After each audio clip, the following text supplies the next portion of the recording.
Firstly, we need to check the surrounding area is safe. Secondly, we need to wear PPE, and at the same time, we need to check the air circulation of the patient. Furthermore, we need to call emergency services 112 if you are in Russia.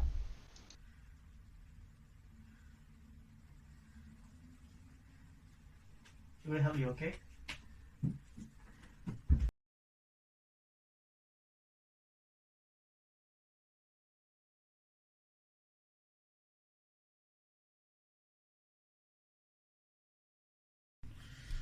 Hello, my name is Dr. Maurice. I'm your physician today. May I know what is your name? Lukman. Lukman, okay.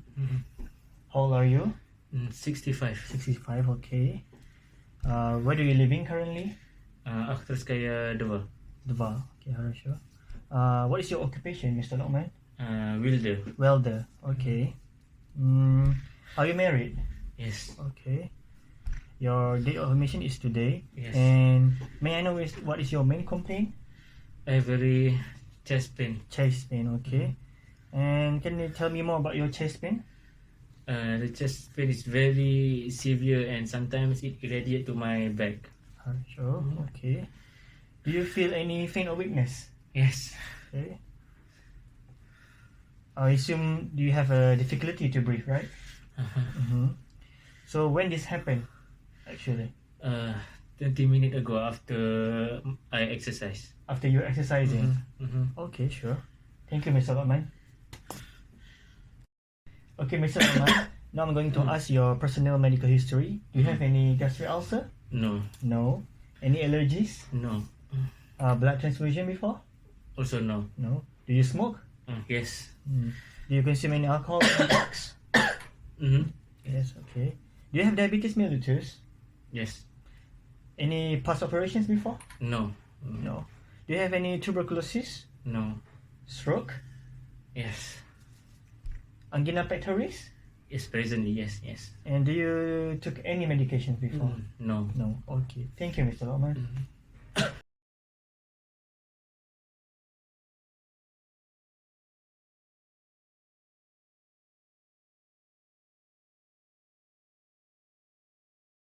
Okay, Mr. Lukman, now I'm going to do regional inspection to you. So from this condition, I can say Mr. Lukman is having a severe condition, which is emergency condition. And for the Glasgow scale, for the eye opening, I can give you 4 points. And Mr. Lukman, can you reflex your arm, please? Okay. For motor response, it is 6 points. And may I know what day today is? Today is Wednesday. Wednesday. So for verbal response, it is 5 points. Total will be 15 points, which is alert. And Mr. Oman, the patient looks older than his actual age. And for his skin, check please. For the skin, it looks pale with cyanotic. And for the temperature, Mr. Oman, would you check please?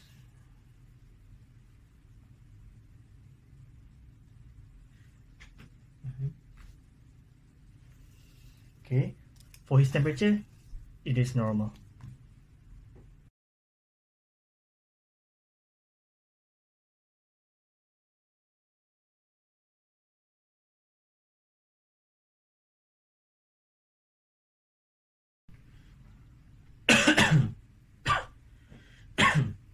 Okay, Mr. Lomai, I can see that you're having a bad cough, right? Okay.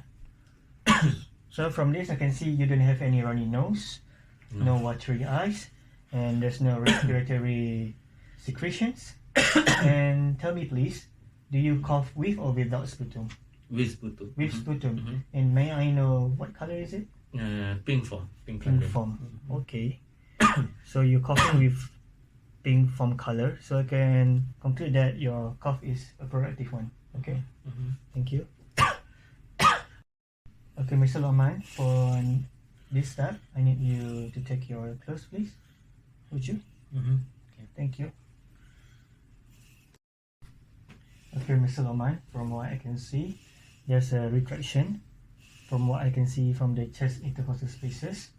and then for the movement in the chest is present, and then your respiration is deep, and your color of the lips and nail beds, it is blue, and then I can see that you're feeling faint and losing consciousness. So Mr. Lokman, can I take your fingers please for capillary refill time?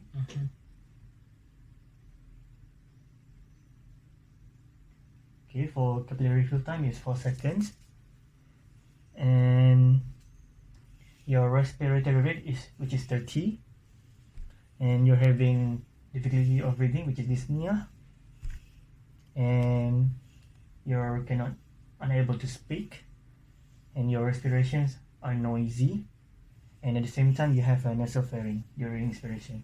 Thank you, Mr. Lokman. I can conclude that Mr. Lokman, my patient, is having a sign of upper respiratory infection, and due to his cough, respiratory secretions, and also from his sputum, which is pink form, and from his chest movement.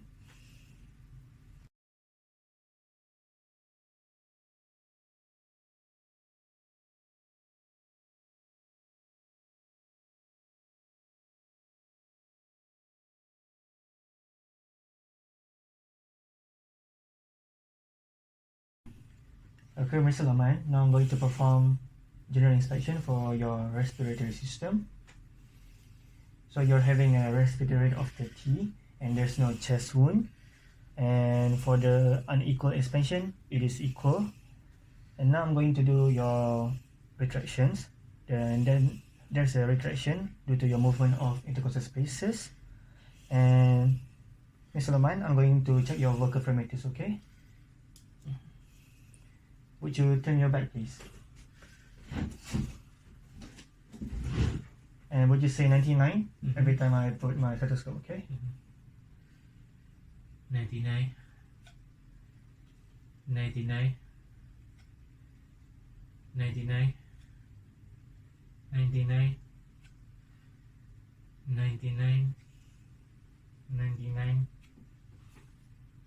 99, 99. Okay, from the vocal parameters, both low, and I can hear there's a crackle sound from the auscultation. And now for the percussion.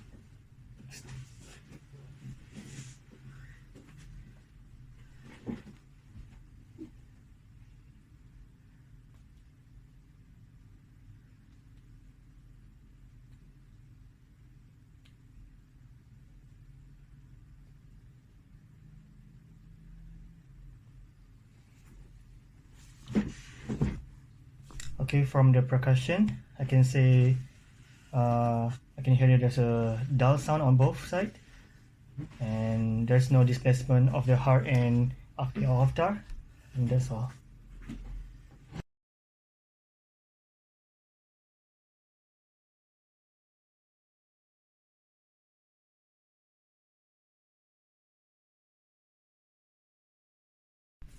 Okay, Mr. Lokman, now I'm going to do inspection for your cardiovascular system, okay? So for the first part, I'm going to obtain your pulse deficit.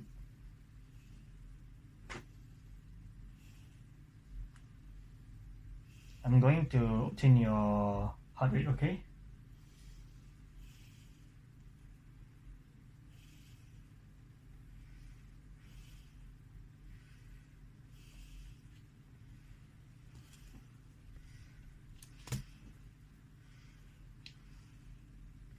Could you give me your left hand, please?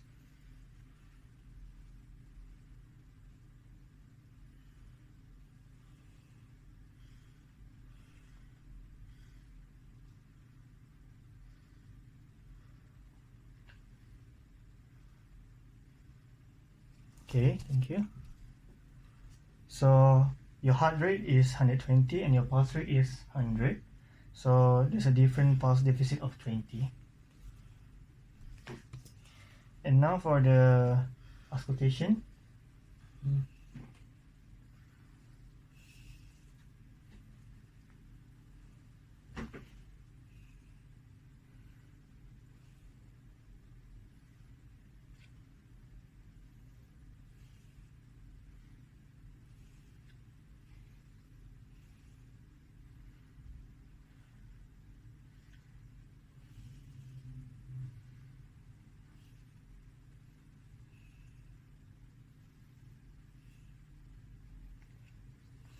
So from the auscultation, it is an irregular. Okay, thank you, Mr. Oman. Okay, Mr. Oman, now I'm going to check your blood pressure, okay?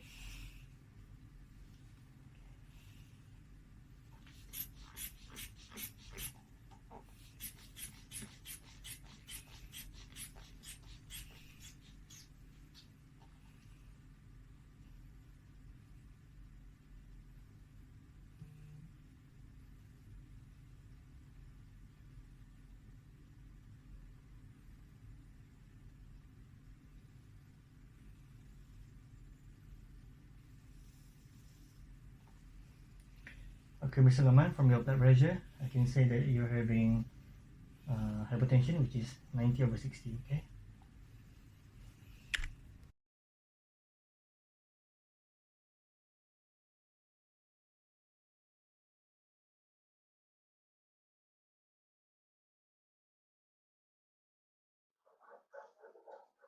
After examination, we could suggest a primary conclusion that the patient has respiratory and cardiovascular failure.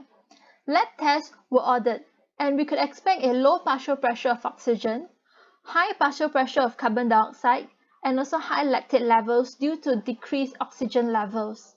The pulmonary artery wedge pressure is expected to be high. This is because in patients with heart failure, particularly acute myocardial infarction, the left ventricle of the heart does not contract like usual, which causes an increase in pressure in the left ventricle. This also leads to increased pressure in the left atrium and the pulmonary vessels. This causes the pushing of fluid plasma from the capillaries into the alveoli, as shown in this picture. This is the reason why the patient shows signs of respiratory insufficiency. So, we could say that the patient suffers from secondary form of respiratory failure resulting from cardiogenic pulmonary edema. As for treatment, we would give nitroglycerin to achieve vasodilation.